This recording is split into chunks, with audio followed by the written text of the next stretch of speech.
Good evening, these are our stories for tonight. Tau whakamatalaanga ki tau state-owned enterprises. Premier and opposition speak on state-owned enterprises. Nā kai whakahoko e strike he kautaha wālele ha New Zealani. A New Zealand strike called off. Ko e whakatata he tau whakasino talahaua i Pasifika ki Pelitania, the first Pacific art exhibition in London. Kua manaki e matakaulanga ki mamafa ki whetoko i Australia. Powerlifting and weightlifting team compete in Australia. Whakawhiawhia ki Lisimasi ki he matamaka niue. Christmas on the Rock this weekend. Hoi aho tuwha pale he aonga he tau whanau iki Niue Primary School Prize Giving 2018. Tau whakawhiawhia whangopulu he whakatū e whale tapu he maanga Hamutalo. Mutalo celebrates 40 years of church anniversary. Kua whakakise he takitaki he koutu Sir Toke Talangi e hana tau manatu hangau ki he tau tala kua whakapuloa he lao taongo New Zealani. Ki tau manatu he tāli lifu e ke pule he motu. Talahawai he lilifu ko Olaf Jacobson ki he lao taongo New Zealani ko e hingoa he palimia toko taha makani ki loto he tau whakamauanga he tau whahinga hua mua tupe he whakatuwhono ko e SOE. Pea mai foki a ia kua pule o koko e lilifu palimea ki he tau tupe maua ki he tau pisinisi mo he tau whahinga hua nei. Kua whakakise foki he lilifu ko Jacobson hana manako ke kumikumi e whakatuwhono New Zealani ki he taunga hua he matakau SOE mai tuanga he lilifu palimea ki loto he tau whahinga hua nei. Ne talahaua he lilifu Sir Toke Talangi ki he whahinga hua whakapuloa mai New Zealani ko e leveki noa ni ia he tau pisinisi moa tupe ke lata mai whakatuwhono ni we. Mai ki sia kua whangahua mai holomitaki ke lata mai whakatuwhono mai tau tangata he motu. Mama aho nei kua talahau he lilifu Olaf Jacobson ke he BCN News nā kai hako tau kupu kua whakaonga e lau taonga New Zealani ke he hana talahauanga ko e ole ia e whakatuwhono ke whai kumikumianga ke he lilifu palemia mai hana tuanga ke he tau pisinisi whakatuwhono ne tahawili tupe. Ringa ko he whakatose whakalate au e whakaongaanga he tau kupu. Halo tōru e tau tangata tohi tāla. Ka kolo tōru ni ke hane i loa e whakaongaanga he tau kupu ia. Ka koe ai koe angaanga ke eke whakakelea, ai koe angaanga ke mou e hingoa mitaki he takitaki, ka koe angaanga ke whakaofofo, mo e whakakise, ke i loa, kua pihia te i wharumena. Tau mena nei, ai loa he tau tangata. Ai loa fōke mautoro e tau e ke pole. Koe loa la ia e mo nei he oge veo e tau pepa, si pihia e tau mena nei kua kisia ki oi. Ka koe pehe, kua utapau aki ke eke whakakelea, mo e wanghau kelea ke he takitaki, nā kai. Pea fōki e lilifu ko Jacobson nā kai makona ia ke he tau talahauanga kua mua mai ki he tau kumikumianga hana, mana ia ne uta ia e tau manatu tupe hana ke he whakatuwhono i New Zealani.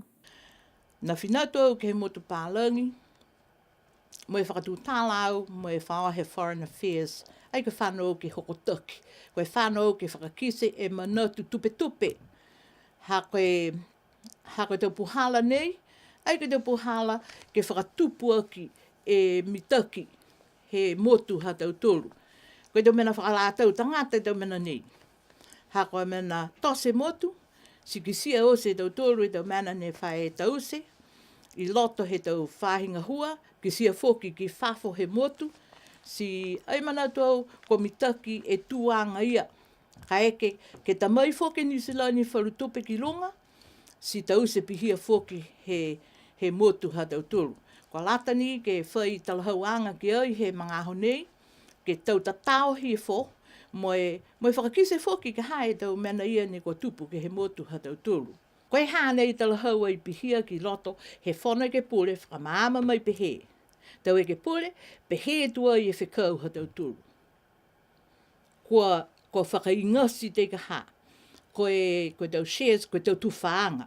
Ka tāle whao he tau shares, koe tāla ka ha ke pehe, kua own te, kua pule te e tangata ia. E tangata toko taha ia ke he tau pisinisi ia. Pese ni e tala ne pehe mai, ko e tause ke mai tau tangata hani we. Na haia e puhala ne whātohi aki, na whātohia ka e hingoa he kotofa. Ngoa ka pehe, honourable, koe ririfu. Honourable, toke tufukia tālangi, iki pole he tupe, Minister of Finance. Totohia bihia. Ka koe puhala ne tohi aki, koe tohi ni ke whakamahao ni, koe tohi ngoa ia ni, ne tūoi. Ko whakamōli mai he tau hukui mai he whakatawhano ha Nisilani, nā kai whaikumianga he whakatawhano ha Nisilani ki he Lilifu Palemia, mai tau ngā hua he tau pisinisi, mai tau whahinga hua mua tupe he whakatawhano. Katrina Tauwhasi, BCN News. Premier Sir Toke Talangi has spoken out on allegations of corruption levelled against him. This is in relation to a recent media report where opposition member Olaf Jacobson had claimed that the Premier was the sole beneficiary of state-owned enterprises in Niue. Recently, Radio New Zealand had reported the concerns of the opposition member, who also called on the New Zealand government to investigate the allegations. Niue's constitution mandates New Zealand's Office of the Auditor General to audit the government of Niue's accounts, and the Office of the Auditor General appoints Audit New Zealand to deliver the audit. We contacted the Premier, who is in Auckland, to ask him about these allegations. I hold the shareholding for any of those companies, any of those, whether they call private companies, whatever, on behalf of the government. The government is the sole beneficiary. In other words, my job is to make sure that they are run effectively, efficiently, for and on behalf of the government and people of Niue. The Premier also expressing his disappointment. The story has come out. Clearly, it has made derogatory remarks about me, my character, and besmirch my reputation as a Premier of a country and as a knight of the realm. So, not happy about that, clearly. If I was just an ordinary Joe Blog running my businesses in Niue, then I don't have any problems. But the fact that they are referring to the Premier of the people of Niue and also a knight of the realm of New Zealand and the Queen, then that takes a different perspective. Opposition member Olaf Jacobson has today come out clarifying her remarks in relation to the Premier. Jacobson says that she took her concerns to Radio New Zealand as she has not been getting answers from government. I took my concerns to Radio New Zealand because I have asked numerous times in the House, in the Niue Assembly, why it is that the budget for state-owned enterprises have not come into the House for public scrutiny. I have not received any satisfactory answers. So I decided that I would do some investigation myself. I also had asked about the state-owned corporatised commercial body called Telecoms. I said, where is Telecom's budget and why has that not also come into the House? I did not receive any satisfactory answer, but I was very sad to know that they weren't brought into the House because they are entities that generate their own monies, pay their own salaries, pay their own taxes, pay their own dividends. And the key question I asked when that was said, then how are we to know, as representatives of the people, that indeed this is what's happening if they don't table a budget in the House? Jacobson also clarified that she did not ask New Zealand's Ministry of Foreign Affairs and Trade to investigate, as reported by Radio New Zealand. I think it was a choice of words that was actually used by Radio New Zealand. I didn't say I'm going to Foreign Affairs to get the Premier investigated. I went to Foreign Affairs because we have a constitutional link, and it's important for me to raise the concerns with them. It's the concerns. And the main concern that had caught my attention is that in the registration of companies, and there are about 7 under the umbrella of numismatics and philatelic and numismatics. The opposition member says the name of the registered persons for the state-owned enterprises also concerned her. For me to be comfortable that this has not gone as a personal and private company, it would reflect to show the title of the minister, the title of the person. So it should read Honourable Toke Tufukia Talangi, Minister of Finance. That's how it should read. But at the moment, it just stands as a name with no designation and no titles.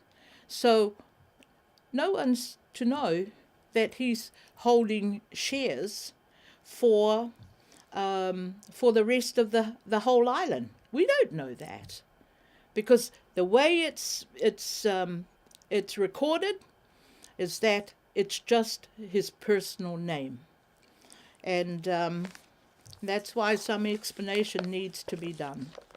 A spokesperson for the New Zealand Ministry of Foreign Affairs and Trade has confirmed to BCN News that New Zealand is not investigating these concerns. Sofia Koritanoa, BCN News. Koe strike he tau inisinia kautaha wakalele ha New Zealandi, ne whakamo ke kamate au uwhumataha ke au uwhumatolu, kua nā kaitua I whakahoko ke ngau nei. Kua whailoa he matakau, ne le veki au te ke tau tangata hua, ko E2, lau lahi tau mena ne manako tau tangata hua, kua maua mole tau whakatutalanga he pōngu fua. Ne whailoa mo he kautaha wakalele, kua whiawhia alau tolu, hapa mai ki whakaosi mo I mawhala e tau whakatutalanga. Ngā honei, kua amanaki e tau inisinia, ke vili mo I whakamoli ke tau punenga ne whakatutala mo I kautaha wakalele.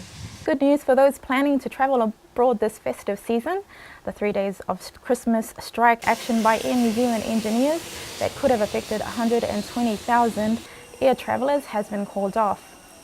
Air New Zealand engineers had threatened to strike for 3 days, beginning on December 21st. Talks concluded at 10 p.m. and Air2 union members say their core aims have largely been achieved, Air2 said in a statement Tuesday morning. However, specific details about the offer will not be made public until union members have been briefed. The airline says it's pleased to reach an agreement with union members, who will now vote on a revised offer. Koli mai a John Pule he tā whakaroanga whakatata tau koloa whakasino ki Pilitania, mo I kua nawa ia ki he tā wala tapa ni tau se he tautau tai awhi valusio whitungo fulu. Nā kai iloa mahino ko haine talanga e koloa nei, koe tapa kai iloa koe tapa mai iniwe. Whakamailanga e wala tapa nei, e o maianga he tau tangata mai whafo ki Pilitania mo I tā whiwhine Pilitania. Koe whakataataanga nei, koe whakaloanga whakamoa ne kua whakahoko ke motu ko Pilitania. Mo lea useo e tau koloa ki lote he whakataataanga nei. Pē mai a John Pule ne whelawia a ia mo I 5, mo I ono e tau tangata niwene no nofo I Pilitania, mo I tō lahi he whiawhia ia ha koe whelawia mo lo tōlu nei. Renowned artist Niue's John Pule, having recently returned to Niue, spoke of his attendance to the prestigious Royal Academy of Arts Oceania exhibition, a first ever the British Museum has hosted, and spoke of a terrific time there. John Pule commented on one of the stunning pieces that was displayed at the exhibition and kept by the museum, a Reahiapo piece dated in the 1870s with no history of its maker, only to say of its origin being from Niue. The tapa, he said, featured a colonial woman on it. At least 5 to 6 Niueans living in London visited the exhibition, which John Pule was thrilled by. The exhibition brought over 200 exceptional works from select artists, including 5 pieces from John Pule. The exhibition closed on 10th December this year. Toko oi matakau si pote ne tuk whenonga ki New Zealand he awhalaile kwa mole ki whetoko oi he tau whiwalanga ki mamafa powerlifting, bench press, moi para bench press championships i Brisbane, Australia a hongfulu ki hongfumalima Decemo. Koe whenonga he matakau weightlifting e takitaki e ne Rita Williamu ne o tualo tolo ki New Caledonia mai tau whakahakoanga langa ki mamafa. Ua talo tolu he ango fua i Okalana ki New Caledonia, mo i toko ua ua tau whanau whiwhine ko Ramsey Edwards mo Inamata Tongiavalu.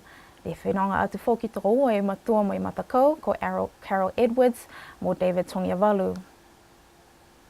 Ko i matua ko Alan Tano, ko amana ki ke langa ki ke fufuta he tau tangata lalahi ongo fulu ke onpuma lima, tau he mui ki he tasio 5 kilo mamafa. Ko i tau whanau whiwhine ko Maxine Edwards, mo Avril Tongiavalu, langa ki ke fufuta i lalo hifo he hongpuma walu tau he mui ke fufuta 8 kilo mamafa. A mamana ki ke manui nei tau matakau ne ua. Niue's weightlifting and powerlifting representatives left Niue last week to partake in the 2018 Powerlifting Bench Press and Para Bench Press Championships in Brisbane from the 10th to 15th December.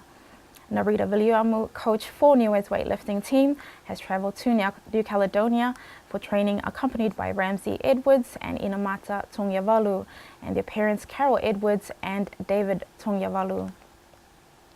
The powerlifting team is led by Alan Tano Puleosi, who is accompanied by Maxine Edwards and Avril Tongiavalu.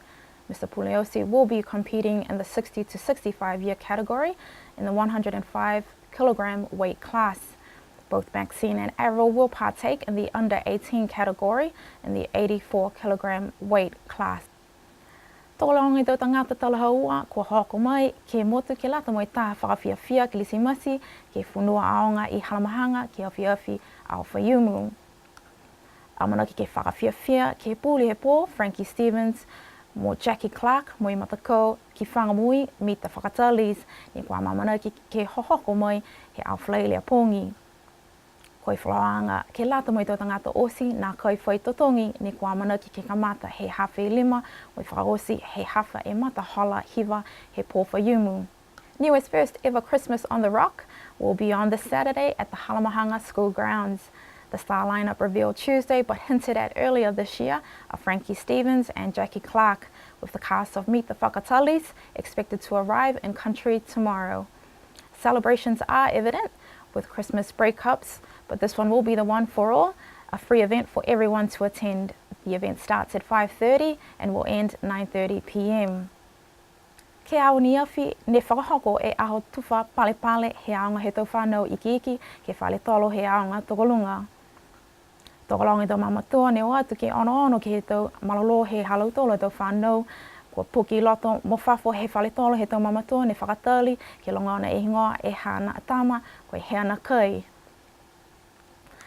Whakamawhane e hukui palemia koe lilifu ko Billy Tālangi ke tau whanau ke tūmau ke whamalolo ke tau ngā hua aonga ki tau mga o osi, mo i kua whakaoho e tau whanau ki tūmau ki whakaonga e wangahau Niue. Mo e tama a whine ko Ola Grace Viviani e whakamailonga Ducks ke lata mo i wahenga ono he tau nei, mui mai he tuanga ke uaki a Andalyn Pita. Kua whakamawehe e aonga e tau whanau he wahenga ono, ha kua amanaki ke o hake ke aonga toko lunga he tau uawhi hongfumahiva. Niue Primary School students celebrated the end of the year with the annual prize giving with parents and families gathered at Niue High School. Year 6 students, this year's MC for the program and the acting Premier Honourable Billy Tālangi, encouraged students of Niue Primary School to always do their best in their schoolwork and to always use the wangahau Niue. This year, Miss Ola Grace Viviani took out the Ducks Award for Year 6 this year. First runner-up went to Andalyn Pita. Niue Primary School farewelled the Year 6 students, wishing them all the best at Niue High School next year. Whakamanoto he maanga ha mutalo ululau tā e whangawhulu e tautau he whakatu e whale tapu he maanga. Pupui tala he mitaki, koi whale he tapu I mutalo, ni ko talanga ke tau, tai awhi hiwa seo whitingo guruma walu. Mutalo koi maanga whakamoa, ne ko talia e tala mitaki mai I a nukai Peniamina, molea e taseo whitingo fulu, e tautau kwa mole moi kua pui pui, he toko onful mataha, e tau toa mutalo ki he taue I Fupiu. Tokolong e tau tangata ne kua hahoko atu pauaki ke lata moi whakamanatuanga, moi whakaroanga tapuaki ke whale tapu he maanga. Kua whakakatoa toa e aho he maanga ke tau whakawhiawhia, moi he tau tangata he maanga. Over the weekend, the village of Mutalo celebrated 40 years since the establishment of the village church, Fupiu Talahemitaki. Fupiu Talahemitaki was built in 1978. Mutalo was the first village in Niue that accepted the gospel over 170 years ago, brought to the shores of Ululota by Nukai Peniamina. Also part of the celebrations were the opening of 2 plaques at the middle of the fields. The day was completed with a feast and entertainment from the village people of Mutalo. Ke whakawasi hata tōla tō walatala tutupu he pulipo nei, a mona ki e maanga Hawaii ke whakahoko halo tōla au whakatata he pungi wha yumu he whai tapu nei. Pena hatu tōla tō walatala tutupu ke lata mai pulipo nei. A reminder for everybody on the island, Waiea Village is having their show day this coming Saturday. Pena hatu tōla tō walatala tutupu ke lata mai pulipo nei. That's all our news stories for you. We have for you tonight. Have a good evening.